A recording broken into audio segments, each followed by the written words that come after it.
অপেক্ষা করছি হয়েছে এবং কত টাকা ব্যয় হয়েছে সেটা আগামী মার্চের মধ্যে সেটা সম্পূর্ণ আমরা অর্থগুলি আমরা খরচ করতে পারবো। আজকে অর্থ বছরে এই 2025 এবং 26 অর্থ বছরের জন্য ওয়াকফ বোর্ড যা আমাদের ভারত সরকারের একটা পলিসি, এটা নিউ পলিসি অ্যামেন্ডমেন্ট করা হয়েছে, যেগুলি প্রাইভেট প্রপার্টি ছিল বা কেউ বা কারা যেভাবে ওয়াকফ সম্পত্তিকে যেভাবে দখল করে রেখেছিল সেটাকে সরকারি ভাবে সরকারের আওতায় আনার জন্য যে আমাদের ভারত সরকারের একটা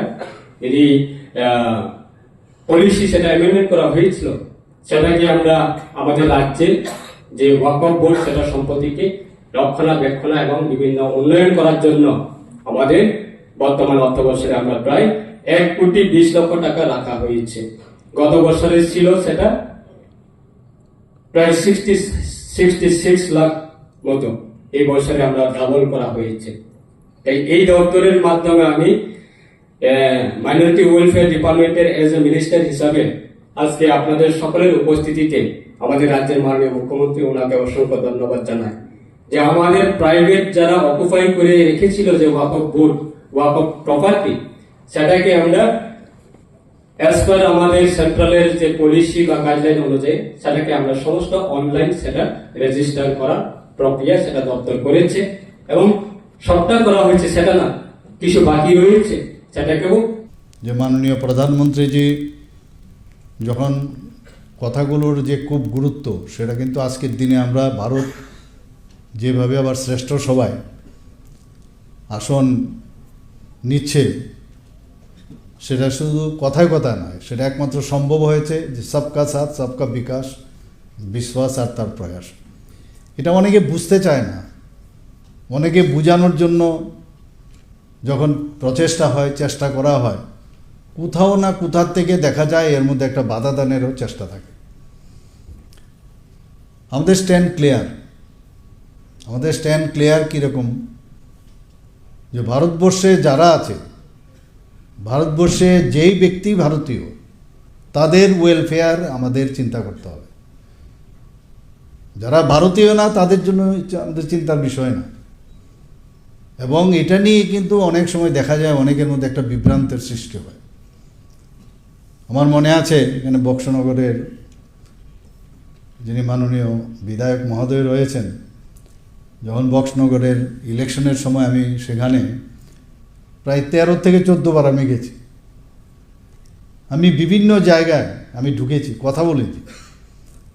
এবং ত্রিপুরার ইতিহাসে এই বক্সনগরে আপনারা সবাই জানেন বেশিরভাগই একটা বিশেষ শ্রেণী যারা আছেন সংখ্যালঘু, যতগুলো আমি সংখ্যালঘু বললাম তার মধ্যে একটা বিশেষ সংখ্যালঘু সবচেয়ে বেশি ওখানে। কিন্তু এই যে 1-to-1 কথা বলা, এই কথা বলার পরে এই যে ইতিহাস আমি বললাম যে আমরা একটা বিরাট কিন্তু জয় সেখানে আমরা পেয়েছি। এবং এইভাবেই কিন্তু মানুষের ইলেকশন তো থাকবে, ইলেকশনের মাধ্যমে কিন্তু একটা বিশেষ যে একটা কথা চলে আসে যে মানুষের আস্থা আছে কিনা, এটা কিন্তু অনেকটা পরীক্ষা দেওয়ার মতো। রেজাল্ট মানে সারা বছর কি করলেন, আমরা কি করলাম তার রেজাল্ট সেই পরীক্ষার মাধ্যমে সেটা চলে আসে। অর্থাৎ সে বিশ্বাস আছে মাননীয় প্রধানমন্ত্রীজির উপর, সে বিশ্বাস আছেন। আপনারা দেখেছেন 3 তালাক কত বড় ইস্যু ছিল, মহিলারা এখানে আছেন। যে অ্যাবলিশন অফ ট্রিপল তালাক, কত নেতা এলো, কত প্রধানমন্ত্রী এলো, কেউ ভয়েও হাত দেয়নি। যে বিষয় আমাদের পার্শ্ববর্তী যে মুসলিম কান্ট্রি আছে, বাংলাদেশে নেই, পাকিস্তানে নেই, এরকম অনেক মুসলিম কান্ট্রিতে নেই, অথচ ভারতবর্ষে আছে। এটার মধ্যে হাত দিলে বিপদ। এবং যেভাবে আমাদের মহিলারা যেভাবে নির্যাতিত হয়েছে এতদিন ধরে, সেখানে হাত দেওয়া যে পুরুষতান্ত্রিক যে একটা বিষয়, সেটাকে মাননীয় প্রধানমন্ত্রীজি সাহস করে এবং বলেছে ভারতবর্ষে কিন্তু রায়ট হয়ে যাবে, এখানে মানে ভারতবর্ষে টিকবে কি না, কিন্তু কোথায় কিছুই হলো না, সেটা তো করলো। এবং আজকে আমরা 50% মহিলা যদি আমরা পপুলেশনের দেখি, সেটা যে ধর্মেরই হোক যাই হোক, অ্যাজ এ হোল 50%,